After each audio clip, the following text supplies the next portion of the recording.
වගේම තමයි රජයට මම යෝජනා කරන්න කැමතියි. මේ මොහොත වෙන කම්ම රටේ ප්‍රශ්න පිළිබඳව මිසක් උත්තර පිළිබඳව සාකච්ඡා නොකළ දේශපාලන ව්‍යාපාරයක් දැන් උත්තර හොයන්න ඇවිල්ලා තියෙනවා. පාසල් පද්ධතිය පිළිබඳව දැවැන්ත අර්බුද ගණනාවක් මේ රටේ නිර්මාණය වෙලා තියෙනවා. අද මේ අධ්‍යාපන අමාත්‍යාංශ විවාදය නිසා මම පොඩක් පාසල් පිළිබඳව සොයා බැලීමක් කළා. මම නියෝජනය කරන මීදිගම ආසනයේ එක පාසලක් තියෙනවා තිල්ලගම ප්‍රාථමික විද්‍යාලය. ඉතා වැදගත් තොරතුරක් මේක. පාසලේ ඉන්නේ ළමයි 54 දෙනයි. ගුරුවරුන් 6 දෙනෙක් ඉන්නවා. සම්පූර්ණ වැටුප් සහ වියදම් වලට යනවා 5,40,000කට ආසන්න වියදමක්. ඒකේ තේරුම තමයි එක ළමයෙක් වෙනුවෙන් රුපියල් 10,000ක් වියදම් කරනවා. මම ප්‍රාථමික අධ්‍යාපනය ලැබපු බලබෝ කනිෂ්ඨ විද්‍යාලයේ මම ඇහුවා විස්තරය. ඒ පාසලේ ළමයි 200ක් ඉන්නවා. මාසික වියදම 16,000යි. එක ළමයෙක් වෙනුවෙන් රුපියල් 8,000ක් වියදම් කරනවා.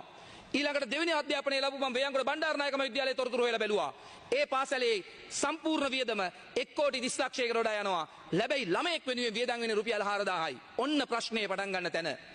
එක පාසලක ළමයෙකුට රුපියල් 10,000යි. ළමයි 54යි. අනිත් පාසලට රුපියල් 8,000යි. එක ළමයෙකුට මාසයකට ළමයි 200යි. අනිත් පාසලට රුපියල් 4,000යි. හැබැයි ළමයි 3,500යි. මෙන්න මෙතන තමයි කතාව තියෙන්නේ. අර කුඩා පාසල් වලට යන ළමයෙකුට ඒ පාසලේ අභිමානය නැහැ. ක්‍රීඩා උත්සවයක තරඟයක් නැහැ. තමන්ගේ පාසල මේක කියලා කියන්න පුළුවන් උත්සාහයක් ගන්න පුළුවන් කමක් නැහැ. කවුරුවත් ඒ පාසල ඇතුළේ ඉන්නේ සතුටින් නෙවෙයි. ගොඩනැගිලි වල ප්‍රශ්න, සෙල්ලම් මිදුලේ ප්‍රශ්න, ඕවා තමයි මේ පාසලේ තියෙන ප්‍රශ්න. හැබැයි අර ප්‍රධාන පාසලක් කරගත්තා මේ පාසලේ ඉන්න ළමයින්ට අභිමානයක් තියෙනවා. අපි ඕන තැනක බය නැතුව මේ පාසල මේක කියලා කියනවා. විභාග වලින් සමත් වෙලා විශ්වවිද්‍යාලේ නොගියත් ඒ ලබා ගන්න අධ්‍යාපනික පරිසරය ඇතුලේ ඒ අය මේ රටට ගැලපෙන මිනිස්සු බවට පත් වෙනවා. එහෙමනම් අධ්‍යාපන ප්‍රතිසංස්කරණ නිර්මාණය වෙන්න ඕනේ. ඔන්න ඔය කාරණාව පදනම් කරගනිමින් වැඩි මුදලක් වෙන් කළත් ඒක අවසානයේ ඵලදායී මුදලක් බවට පත් වෙලා නැහැ. එහෙමනම් අපි කල යුත්තේ මේ මුදල් ප්‍රමාණය කොහොමද වඩා ඵලදායී ලෙස කටයුතු කරන්න කියලා සාකච්ඡා කරන්න අවශ්‍යයි. එහෙම නැතුව වෙන විකාර කතා කරන්න නෙවෙයි මේ සභාව වෙන් කරගත යුත්තේ. ඊළඟ ප්‍රශ්නය මේ පාසල් ගුරුවරුන්ගේ වැටුප් පිළිබඳව කතා කළා. පාසල් ගුරුවරුන්ගේ වැටුප් තල පිළිබඳ අර්බුදයක් තියෙනවා. ඒ අර්බුදයේ පාසල් පද්ධතියේ අධ්‍යාපන පද්ධතියේ කඩා වැටෙමින් තියෙනවා කියලා විශ්වාස කරනවද දන්නේ නැහැ ඔබ. විශේෂයෙන්ම විද්‍යා ගණිත පාසල් වල උසස් පෙළ විද්‍යා ගණිත පන්ති වල මේ වෙද්දි ශිෂ්‍ය ශිෂ්‍යාංගය බොහෝ සෙයින් අඩු වෙමින් යනවා. ඇයි හේතුව? ප්‍රමාණවත් ගුරුවරු නැහැ. ඇයි ගුරුවරු නොඑන්නේ? නොයන හේතුව තමයි ඒ වැටුපට විද්‍යා විෂය ධාරාවන් වලට ජීව විද්‍යාව වෙන්න පුළුවන්, භෞතික විද්‍යාව වෙන්න පුළුවන්, උසස් සංයුක්ත ගණිතය වෙන්න පුළුවන්. මේවා සඳහා ගුරුවරු සහභාගී වෙන්නේ නැහැ. හේතුව එළියේ ඊට වඩා වැඩි වැටුපක් ලබා ගන්න පුළුවන් රැකියාව තියෙනවා.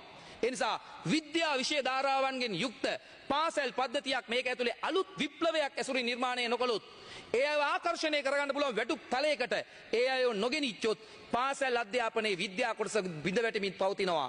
ඒ බිඳ වැටෙන අධ්‍යාපනයේ ගොඩනගන්නේ අපි වගේ පෞද්ගලික අධ්‍යාපනයේ ඉන්න අය. පෞද්ගලික අධ්‍යාපනයේ ඉන්න ගුරුවරු අතරත් විවිධ අදහස් තියෙන අය ඉන්නවා.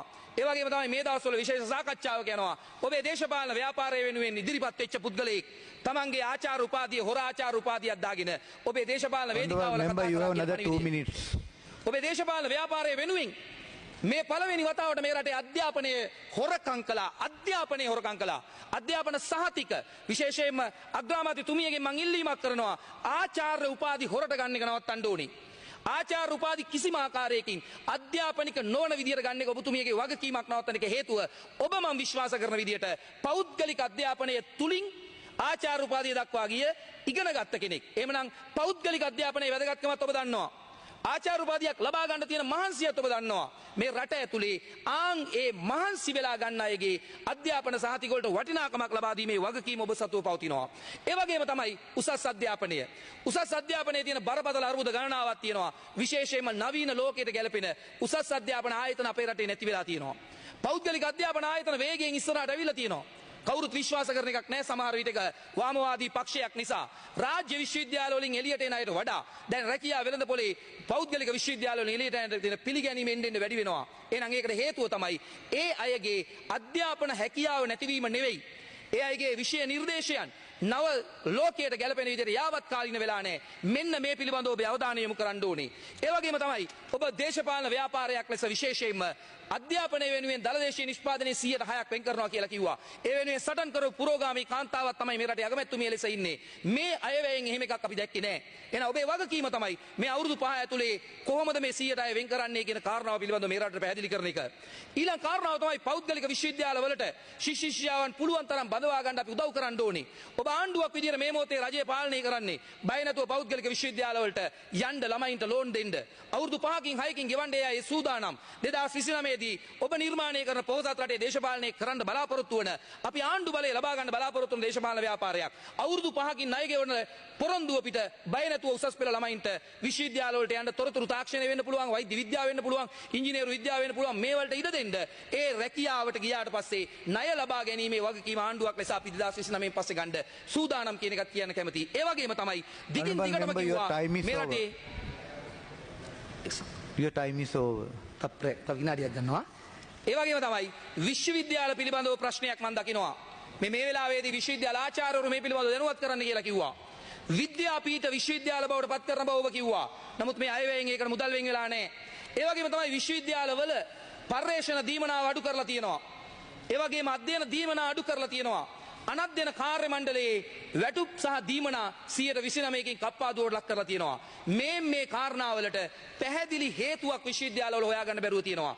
විශ්වවිද්‍යාල පද්ධතිය තව තවත් කාර්යක්ෂම කරමින් නවීන ලෝකයට ගැලපෙන තත්ත්වයට පත් කරගන්නට ඕනෙකම තියනවා යයි කියන අතරතුර විශ්වවිද්‍යාල ආචාර්යවරුන්ගේ විශ්වවිද්‍යාල කාර්ය මණ්ඩලවල විද්‍යාපීඨවල ප්‍රශ්න විසඳීම වෙනුවට ඒ ප්‍රශ්න තව තවත් තීව්‍ර කරමින් කුමන ආකාරයකින්ද මේ රට නවීන අධ්‍යාපන රටක් බවට පත් කරගන්නේ කියන කාරණාවත් අසමින්ම තව එක යෝජනාවක් කරන්න කැමතියි. ඔබ ලෑස්ති නම් අලුත් පියවරක් තබන්න මේක ආසියාවේ අධ්‍යාපනික කේන්ද්‍රස්ථානයක් බවට පත් කරලා බය නැතුව කියනවා අධ්‍යාපනය දුප්පත් මිනිස්සුන්ට අපි වගේ සාමාන්‍ය පවුල්වල මිනිස්සුන්ට අපි වගේ නිදහසේ ගන්න පුළුවන්කම තියෙද්දි ලෝකයේ අනිත් රටවල් අයට අධ්‍යාපනය විකුණමින් ඒ මුදල් වලින් අධ්‍යාපනය පෝෂණය කරන්න තරම් විශ්වාසනීය ඉදිරි පියවරක් තබන්න අධ්‍යාපනය ලෝකෙට විකිණුම් භාණ්ඩයක් කරමින් ඒකේ ප්‍රතිලාභ මේ රටේ මිනිස්සුන්ට ලබා ගන්න විප්ලවීය පියවරක් තබන්න ශක්තිය ධෛර්යය ලැබෙන්න කියලා ඉල්ලමින් යෝජනා කරමින් එකග කරගන්න උත්සාහ කරමින් මගේ කතාව අවසන් කරනවා. බොහොම ස්තුතියි.